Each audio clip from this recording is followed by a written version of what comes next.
Mr. President, thank you for engaging us today. You know, we want to talk about the IBC and manufacturing specifically, but to get into it, could you perhaps outline your vision for manufacturing in Guyana for us? Well, as you know, historically, Guyana has been competitive in every area in manufacturing. We have a very skilled workforce, a very talented workforce, and we know that we have to invest in the continuous upskilling of the workforce, and we have been doing that. We are also very open to bringing in skilled labor and also specialized labor, depending on the manufacturing activity. And we want to invest and get investment in manufacturing at every level, from the micro level, the medium-sized level, and of course, upskill sophisticated manufacturing activities.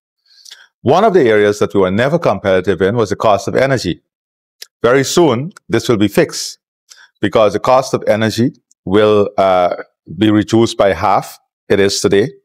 And the reliability of energy will also improve because of the building of new power plants and so on. We have already assessed that we'll need a second power plant.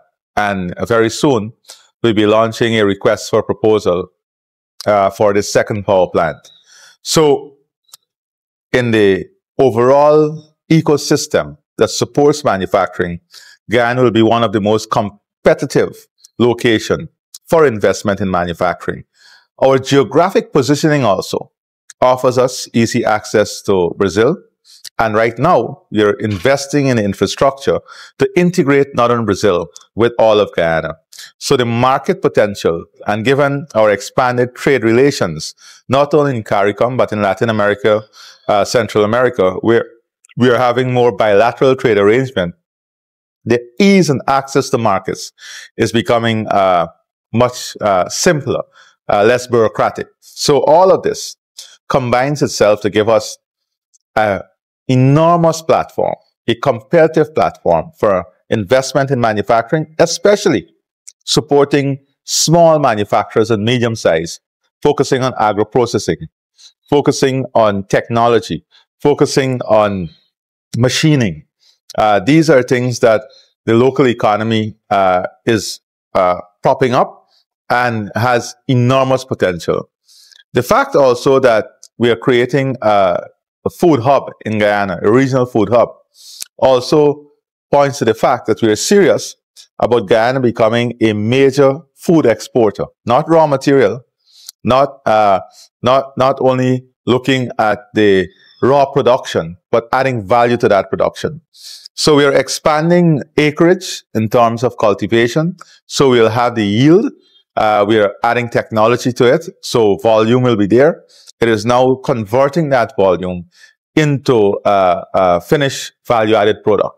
So all of this, I think, the entire policy-making frame surrounds supporting agro-processing, supporting manufacturing. And what we have seen is all over the world, from the Middle East, U.S. investors, strong interest now in agro-processing and manufacturing. Take, for example, the dairy industry. In less than 2 years, we have over $45 million investment, private investment, coming to this sector. So one of the things, too, that we are working on is creating an enabling environment here where we'll have backward and forward linkages, for example, in the poultry sector, for all poultry meat product, processed meat products, sausage plants, then working backwards to have the soybean and corn for feed production. And it's the same thing for aquaculture. We want to become a net exporter of prawns, a net exporter of meat, and also poultry. So there's tremendous potential, and we are working on converting this potential into reality. Mr. President, you clearly defined your vision, but can you tell us a bit about how you're incentivizing investors? Well, I think we have the best incentive regime for manufacturing, a very competitive regime, both on the fiscal side and look at the support, the infrastructure support that government is giving, building out the infrastructure to support manufacturing. So we are creating different hubs. Some of these hubs will be tax-free zone to encourage investment. So we're looking at LATAM, Region 9, which is a border with Brazil. We're looking at Linden. We're looking at Region 2, Region 6, and some other areas that will come under a special investment regime. So we'll have a special act that define Enmore development zone, the Wales development zone. All of this will come under a special investment regime that will go to Parliament and outline clearly that these areas will have special and differential treatment because we want to stimulate the growth and expansion in those areas. When might that happen? The creation of those special zones? Yeah, well, I think that by the next budget, we want to have that those areas identified, and that it already exists. There is a special investment act that exists for Linden. Many people don't know this, that investment in Linden are treated differently. So I know the AG is already drafting what the structure would look like. It's now identifying those zones and going to Parliament. Mr. President, you spoke about the second power plant and how that will aid in the growth of the manufacturing sector.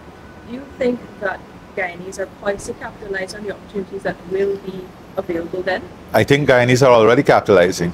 But what they need is the foreign investment. And this is why I encourage persons to come to this conference, because this gives you an opportunity to network. This gives you an opportunity to build that local partnership. The local private sector, they have the know-how. They understand the market. They understand the culture. The foreign companies have the technology. They have a bit more capital. When we match that, we get a perfect outcome.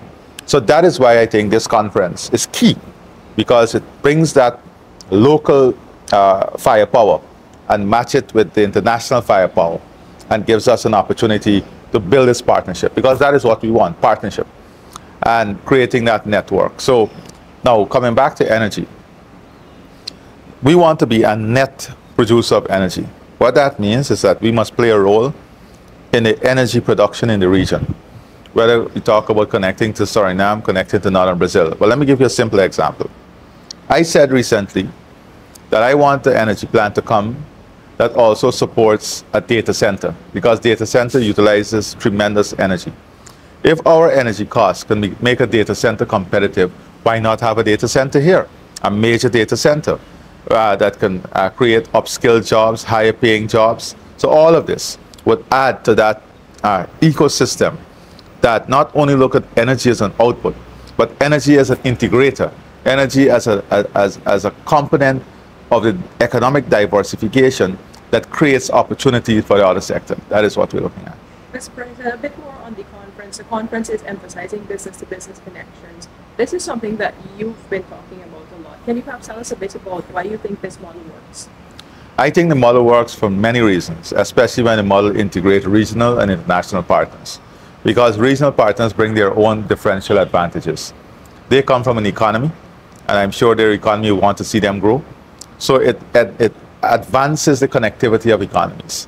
Many people look at the connectivity of business and the networking and the creation of a larger scale company when they combine their effort in technology, people, capital. But I see something that sometimes people don't look at. If you have more investors from the Caribbean investing in Guyana, more investors from the Middle East, more investors from the US, then it pushes their economy to support them.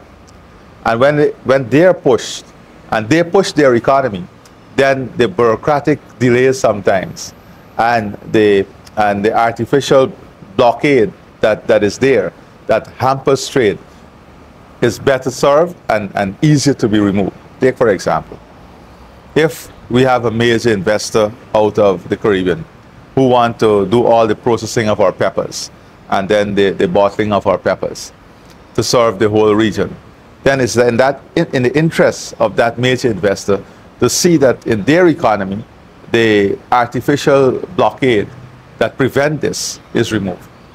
So, and we're the only country in the region that is positioned to do this at scale, not because of our own size geographically, but because of our access to a market in northern Brazil that produces every single product at scale. At scale. So bringing that in and adding value to it, and then transferring that value, because when you add a certain level of value, the product becomes accessible to the trade arrangements within the market.